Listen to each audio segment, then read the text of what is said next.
Boa tarde, são 18 horas e aqui damos início a mais um momento de prece e reflexão proporcionado pelo Lar Fabiano de Cristo.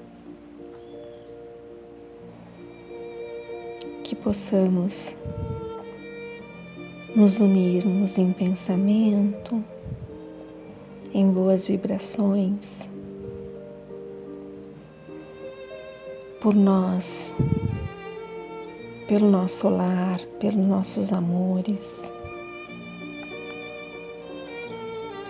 nos entregando essa atmosfera de amor, de harmonia, para que a espiritualidade amiga possa se aproximar, nos amparando, nos fortalecendo, nos intuindo, nos tirando da dúvida, nos esclarecendo, para que a gente possa continuar nossa caminhada evolutiva. Para a tarde de hoje, nós temos o capítulo intitulado Palavras de Jesus, da obra Livro da Esperança, ditado pelo Espírito Emmanuel, psicografado por Chico Xavier. Olhai para as aves do céu, que nem semeiam, nem colhem, nem ajuntam em celeiros, e vosso Pai Celestial as alimenta. Não tendes vós muito mais valor do que elas? Jesus, do Evangelho de Mateus, capítulo 6, versículo 26. Depois tem uma outra citação do capítulo 25, versículo 7 do Evangelho segundo o Espiritismo. Deus conhece as nossas necessidades e a elas provê como for necessário. O homem, porém, insaciável nos seus desejos, nem sempre sabe contentar-se com o que tem. O necessário não lhe basta, reclama o supérfluo. A providência, então, o deixa entregue a si mesmo. Vale-se muita gente do Evangelho para usar as expressões literais do Senhor, sem qualquer consideração para com o sentido profundo que as ditou, simplesmente para exaltar a conveniência e egoísmo. Exortou o Divino Mestre: não vos inquieteis pelo dia de amanhã. Asseverou o eterno amigo: nem só de pão vive o homem.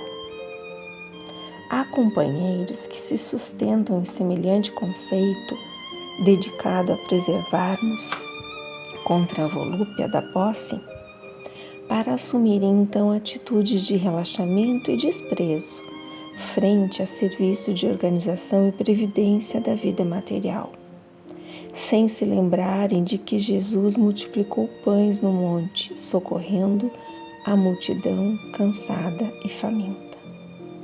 Afirmou o excelso benfeitor: realmente há muita dificuldade para que um rico entre no reino dos céus.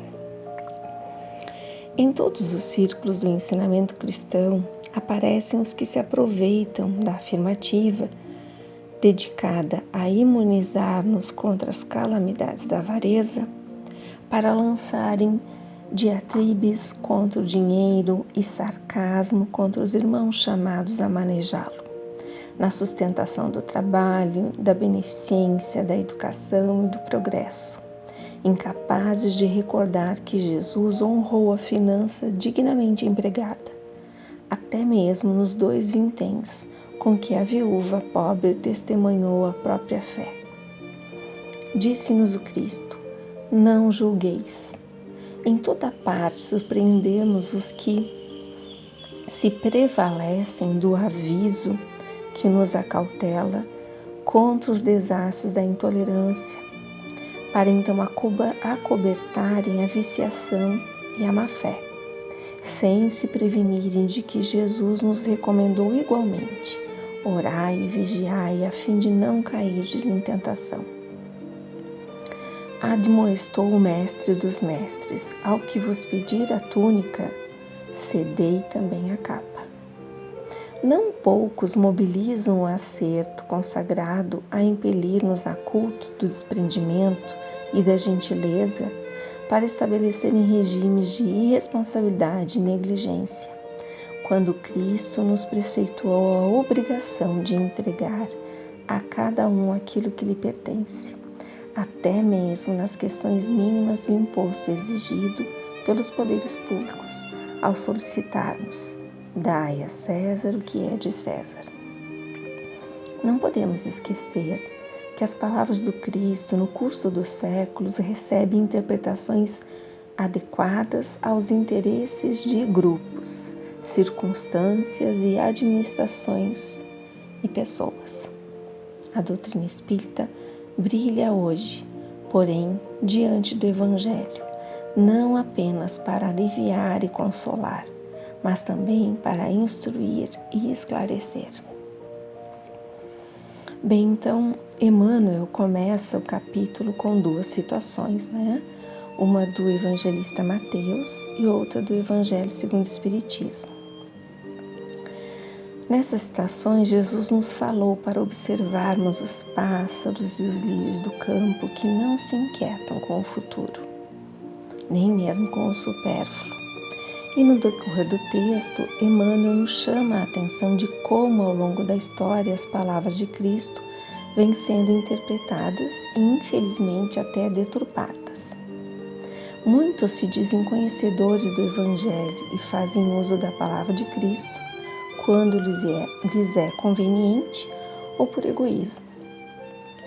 Quando o Mestre nos orienta a não nos inquietarmos pelo dia de amanhã, ele não sugeriu que sejamos imprevidentes, entregando-nos ao ócio ou à preguiça. O Mestre nos orienta a confiar trabalhando, devendo fazer o que está ao nosso alcance no dia de hoje, na certeza da justiça divina e do amparo da espiritualidade em nossas vidas.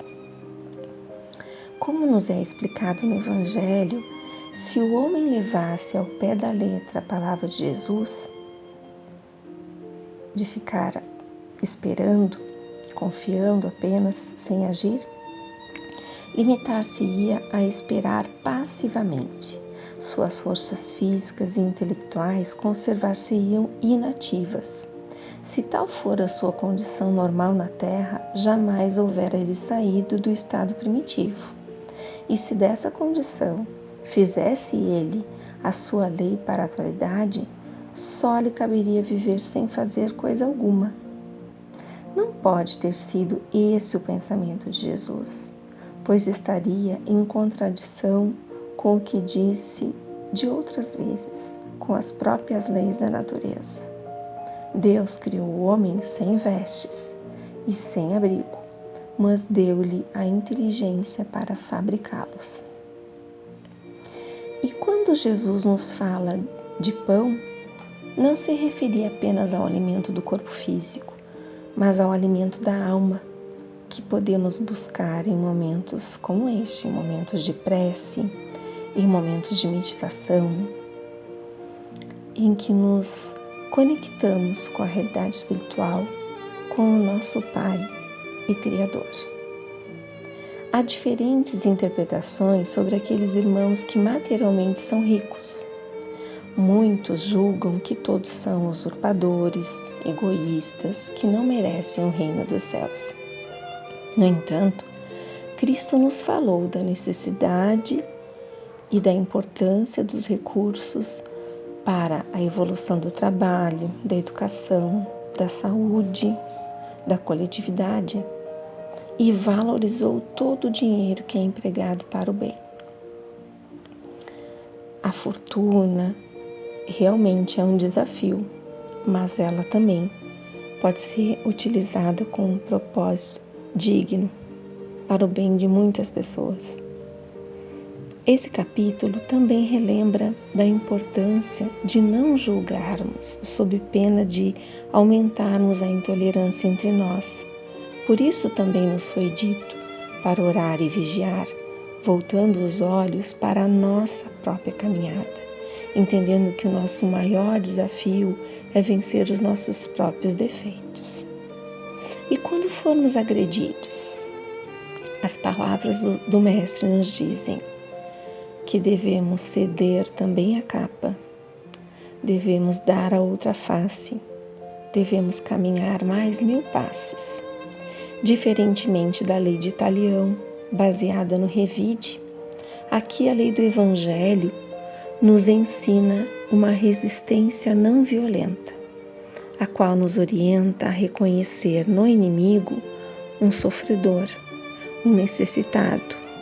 Assim, portanto, não devemos escolher, devemos escolher não revidar, não baixar nossa vibração, na certeza de que cada um receberá segundo as suas obras e que as dificuldades, os sofrimentos são instrumentos para o nosso crescimento.